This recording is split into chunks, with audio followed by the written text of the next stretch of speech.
அருமை மக்களை, தந்தை அவர்கள் ஜெபம் செய்த தந்தை அவர்கள் தொடக்கத்தில் சுட்டி காட்டினார்கள் வயநாட்டு மக்களுக்காக ஜெபிக்க வேண்டும் என்று. மாலையில் நான் ஒரு 6:45 மணிக்கு நியூஸ் போட்டு பார்த்தேன்.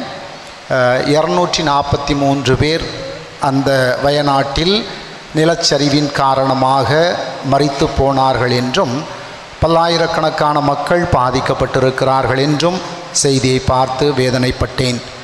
நாமும் இப்பொழுது கண்களை மூடி மீண்டுமாக ஆண்டவர் நம்மை ஆசீர்வதித்ததற்காக நன்றி செலுத்துகின்ற வேளையிலே வயநாட்டில் பாதிக்கப்பட்ட அந்த குடும்பங்களுக்காக, மரித்து போன அந்த ஆத்துமங்களுக்காக ஒரு நிமிடம் மௌனமாக ஜெபிப்போம்.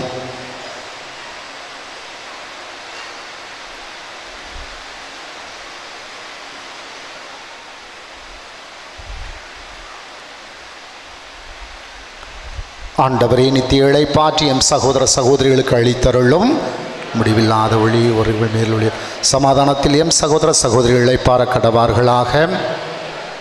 3000த்திற்கு மேற்பட்ட மக்கள் முகாம்களில் தங்க வைத்திருப்பதாகவும் பல்லாயிரக்கணக்கான மக்கள் உடைமைகளை இழந்திருப்பதாகவும் உறவுகளை அதுபோல பலவிதமான இன்னல்களுக்கு ஆளாகி இருப்பதாகவும் செய்திகள் வந்து கொண்டிருக்கின்றன.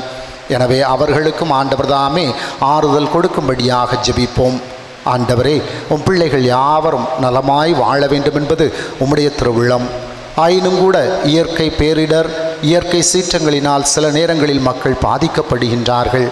வயநாட்டில் பாதிக்கப்பட்டிருக்கக்கூடிய அந்த மக்களுக்கு மீண்டுமாக இயல்பு நிலை திரும்பத்தக்கதாகவும் சுபீட்சமான வாழ்வு அவர்கள் வாழத்தக்கதாகவும் முந்தைய நிலையைப் போல அவர்கள் மகிழ்ச்சியோடு வாழ தேவரை நீர்தாமே பாதிக்கப்பட்ட மக்களுக்கு மீண்டும் நிவாரணங்கள் கிடைக்கப்பெற்று மகிழ்வான வாழ்வும் அவர்களுக்கு கிடைக்கப்பெற வேண்டும் என்று எங்கள் ஆண்டவராகிய கிறிஸ்து வழியாக மன்றாடுகிறோம்.